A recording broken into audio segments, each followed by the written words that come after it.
बहादर होती स्त्री, तिचं नाव होतं पुतना मावशी. ती पुतना मावशी म्हणते, अरे किती एका महिन्याचा तुमचा शत्रू, त्याला मारण्यासाठी काय लागतं म्हणे, मी मारते म्हणे त्याला. आपल्या स्तनामध्ये विष धारण केलंय, पैजेचा विडा उचललाय, चला म्हणे चालते मी. बघा आता ती गोकुळामध्ये आले होते. इकडे नंद बाबा कंसाचा कर देण्यासाठी निघालेत. जो काही मोबदला असेल तो मोबदला घेऊन त्या ठिकाणी कंसाचा कर देण्यासाठी निघालेत.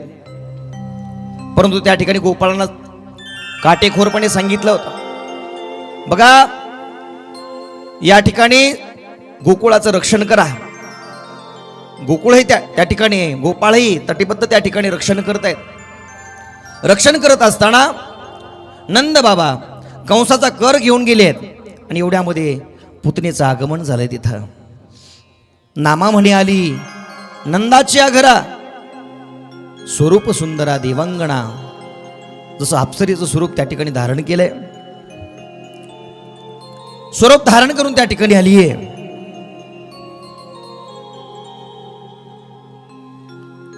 आल्याबरोबर त्या ठिकाणी जे जे त्या ठिकाणी बाळ दिसतील, रडणाऱ्या बाळाचा आवाज ऐकावा, त्या घरामध्ये जावं, त्याला स्तनपान करावं, त्याला जागीच मारावं, तोंडाला फेस यावा त्या बाळाच्या, तो जागीच बाळ गतप्राण व्हावा. पुतना बाल घातिनी, पुतना ही बाळाचा घात करणारी. पूत म्हणजे पुत्र, ना जिला पुत्र आवडत नाही तो तिचं नाव पुतना. अशी पुतना त्या ठिकाणी अनेक बाळ तिने मारलीत. भगवानकडे याने विचार केला, रे आता जर हिनं बाळ मारायला सुरुवात केली तर मला खेळण्यासाठी सवंगडी राहायची नाही. मग भगवान परमात्म्याने अर्थस्वराने त्या ठिकाणी रडायला सुरुवात केली. आणि पहा भगवंताचा आवाज तिला आकर्षित करून घेत होता. आकर्षित करत असताना थेट नंद बाबाच्या द्वारामध्ये ती आलेली आहे. पाहते इकडे तिकडे बघतीये, द्वारावरती थाप मारली.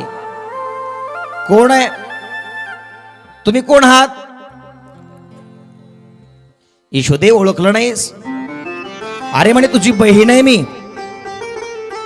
ज्यावेळेस तू जन्मालाही आली नव्हतीस त्यावेळेस माझं लग्न झालं होतं म्हणे, आणि मला कळालंय आता की तुला पुत्र झालाय, मी भेटण्यासाठी आली आहे. पटत नव्हतं पण असेल म्हणे. आता काय सांगताय ते, थोडी लांबून सांगितली बहीण. आतमध्ये घेतलंय, पाहुणचार केलेला आहे. त्या ठिकाणी पाहुणचार करण्यासाठी रसोई घरामध्ये गेल्याबरोबर इकडे मध्ये तुझा बाळ कुठे म्हणे, दाखव तुझा बाळ कसा आहे. नुकताच तो बाळ झोपलाय म्हणे. झोपलाय? एवढ्या लवकर कसा झोपला? स्नान केलं म्हटले आणि नुकताच झोपलाय. बघ आता बसली थोडा वेळ. भगवान परमात्मा एवढ्यामध्येच रडायला लागले. अरे म्हणे झोपला म्हणली आणि तो तर रडतोय. मग आता मात्र त्या ठिकाणी भगवान परमात्म्याने जसं पुतणीला पाहितलं, त्या ठिकाणी भगवान परमात्म्याने डोळे मिटून घेतले आहेत. त्या डोळे मिटण्याचा हे अनेक भाव त्या ठिकाणी प्रगट केले आहेत. डोळे का मिटले आहेत? डोळे मिटत असताना नुकतेच भगवान शंकर येऊन गेले होते. भगवान शंकर त्याचे भाव अनेक प्रगट केले आहेत. नुकतेच भगवान परमात्मा निघून गेले होते म्हणून भगवान शिवशंकराचं स्तवन केलंय. प्रभू आता माझ्या नशिबी विष पिण्याचं आलंय, आता तुम्ही सहाय्य करा. हा एक भाव आहे.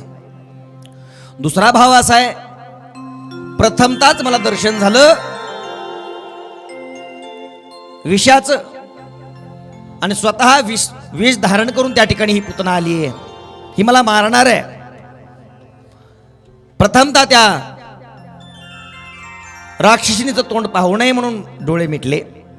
दुसरा भाव असा आहे, डोळे मिटले असताना त्या ठिकाणी सर्व देवतांना आश्वासन दिलं ना, देवकीच्या उदरा येईल भगवान, रक्षील ब्राह्मण गाई भक्त. मग त्यावेळेस मात्र त्या ठिकाणी सर्व देवतांना आश्वासन देऊ लागले, तुम्ही चिंता करू नका, कारण सर्व देव चिंता करू लागले, आता भगवंताला विष प्यावं लागतं की काय. त्यांना आश्वासन दिलं, त्या पृथ्वीला आश्वासन दिलं, ज्या पृथ्वीसाठी भगवंताने अवतार धारण केला होता. असे अनेक भाव त्या ठिकाणी प्रगट केलेत.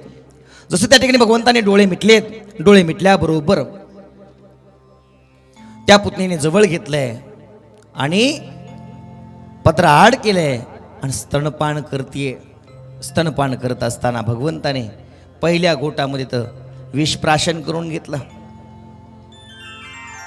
मग मात्र त्या ठिकाणी रक्त ओढायला सुरुवात केली, पंचप्राण ओढले, हाहाकार झाला. त्या ठिकाणी इकडे तिकडे सैरावैरा धावू लागली, या महालातून त्या महालातून, त्या महालातून या महालामध्ये. अशी करता करता महाद्वारातून बाहेर पडली.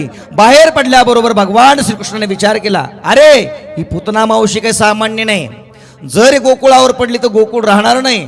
मग काय करावं, हिला बाहेर न्यायचं म्हणे. तोपर्यंत पंचप्राण ओढले नाही, हाहाकार होऊ लागला, शरीराचा तिचा हा होऊ लागला.